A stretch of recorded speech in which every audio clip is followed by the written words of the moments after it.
अस्सलाम वालेकुम स्टूडेंट्स, जैसे कि आप लोगों को पता है कि हम कार्बोहाइड्रेट की स्ट्रक्चर और क्लासिफिकेशन के बारे में पढ़ रहे हैं।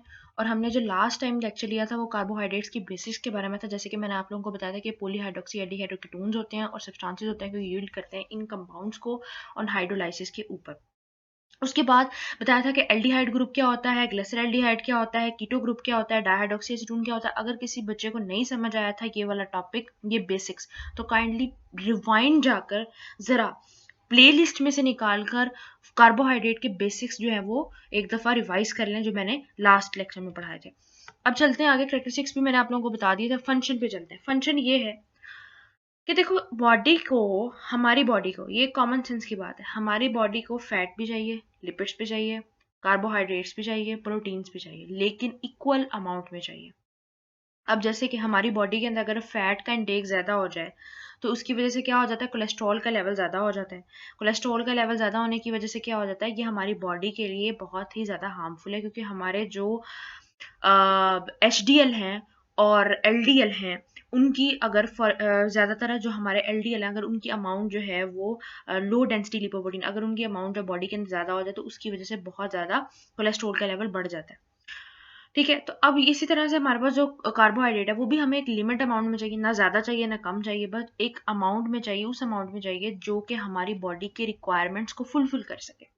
तो क्या पहले आ जाएगा, storage form of energy in the body. ठीक है, एनर्जी का काम करता है बॉडी के अंदर। सेल सरफेस रिकॉग्नाइजेशन करता है रिसेप्टर्स की। रिसेप्टर्स कौन कौन से, सेल्स बाय अदर सेल्स के जरिए, हार्मोन्स के जरिए, वायरसेस के जरिए। इसके अलावा सेल सरफेस एंटीजेंस का, यानी एंटीजेंस का मतलब ब्लड ग्रुप्स। ठीक है, गैस्ट्रिक ग्लाइकोप्रोटीन्स म्यूसिन हो सकता है, कंटेन मोर देन 60% कार्बोहाइड्रेट हमारे पास ग्लाइकोप्रोटीन्स के अंदर।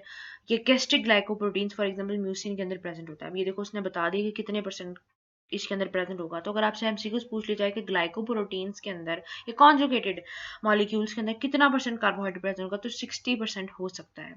Structural component of many organisms क्या होगा कि ये cell wall of the bacteria बनाने में हेल्प करेगा, एक्सोस्केलेटन ऑफ द इंसेक्ट्स बनाने में हेल्प करेगा।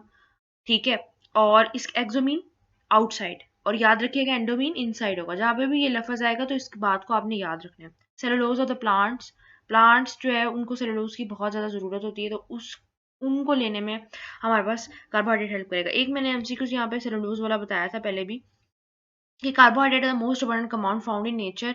कौन सा है, सेलुलोज है। 100 बिलियन टन एनुअली होता है, ये याद रखना है। ये लास्ट वीडियो में मैंने इस बात पे जोर दिया था कि ये बात आपको पता होनी चाहिए। उसके बाद intermediate in the biosynthesis of other biochemical, मतलब फैट्स और प्रोटीन्स बनाने में भी हेल्प करता है।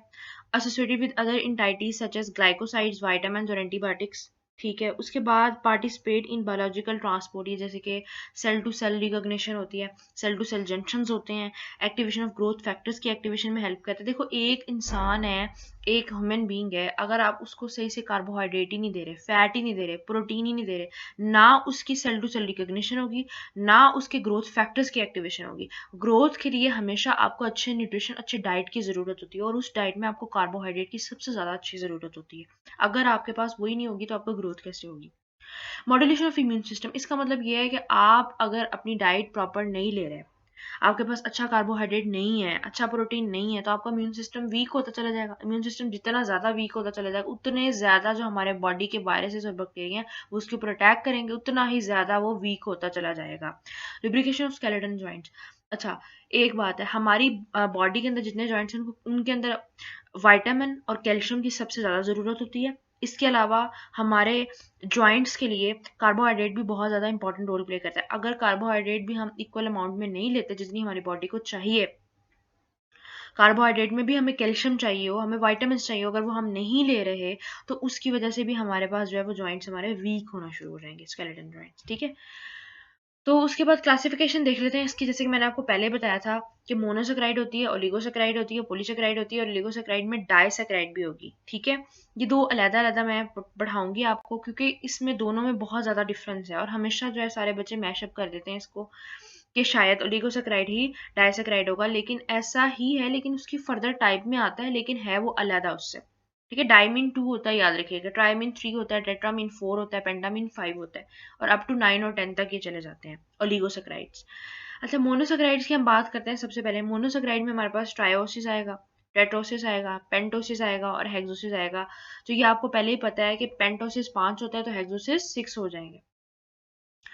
अब monosaccharide, mono mean 1, saccharide mean sugar, oligo mean oligo di मतलब 2 और saccharide mean sugar, poly mean many, saccharide mean sugar और ग्लाइकेन्स भी आ जाते हैं इसमें।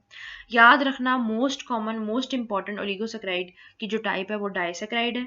पॉलीसैकेराइड में हमारे पास क्या आ जाते हैं और ग्लाइकेन्स में क्या आ जाता है, होमो और हेटेरोपॉलीसैकेराइड आ जाते हैं। उसके बाद डिराइव्ड हमारे पास जो कार्बोहाइड्रेट है, रिड्यूसिंग प्रोडक्ट्स। अच्छा, एक रिड्यूसिंग शुगर होती है, एक नॉन रिड्यूसिंग शुगर होती है। ये हमेशा ओलिगोसैकेराइड के अंदर हम देखते हैं कि रिड्यूसिंग शुगर कौन सी है और नॉन रिड्यूसिंग शुगर कौन सी है और इसमें फ़र्क क्या है। ये आगे मैं आपको सारी एक्सप्लेनेशन से बता देती हूँ कि what is the difference between the reducing sugar and non reducing sugar.